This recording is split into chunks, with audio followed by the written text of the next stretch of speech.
So guys, good evening. So today we are doing a small challenge. ചെറിയ ചലഞ്ചാണ്. ഒരു കാലമില്ലേ college not മാത്രം എഴുതുന്നത് ഞാൻ. സോ ഇന്ന് നമ്മൾ എഴുതാൻ പോകുന്നത് ഇന്നോട്ട്. സോ ഈ നോട്ട് ഇത് പണ്ടായിട്ട് എഴുതാൻ തുടങ്ങിയത്, ഞാൻ ചെറുപ്പത്തല്ലാണ് വായിക്കാൻ എഴുതാൻ തുടങ്ങിയത്. സോ ഇതൊരു 100 വട്ടമാണ് നമ്മൾ ഇന്ന് എഴുതാൻ പോകുന്നത്. 100 വട്ടം സ്റ്റോർ ചെയ്തു. പറ്റുമെന്നറിയില്ല, നല്ല ശ്രമിച്ചു നോക്കാം. അല്ല ഇപ്പോൾ കോളേജ് ചെയ്ത് മടുത്ത് guys. So just do this.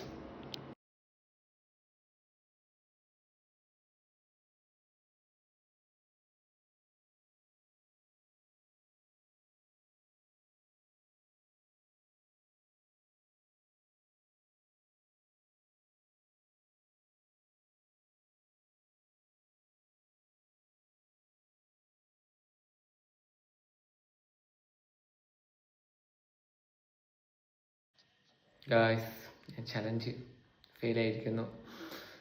കാരണം 2-3 ആവശ്യങ്ങളൊന്നും വന്നുകൊണ്ട്. സോ ചലഞ്ച് ഒന്ന് എനിക്ക് ക്യാൻസൽ ഒഴിവാക്കണേ. നമ്മൾ ഫസ്റ്റ് തൊട്ട് വീണ്ടും തുടങ്ങണം ഗൈസ്. സോ നെക്സ്റ്റ് ചലഞ്ച് ഞാൻ അങ്ങനെ ഫിനിഷ് ചെയ്യും ഗൈസ്. സോ വളരെ കഷ്ടപ്പെട്ടില്ല, ഫസ്റ്റ് ചലഞ്ച് തന്നെ പോയി. So guys, next video, next challenge done. Okay, by.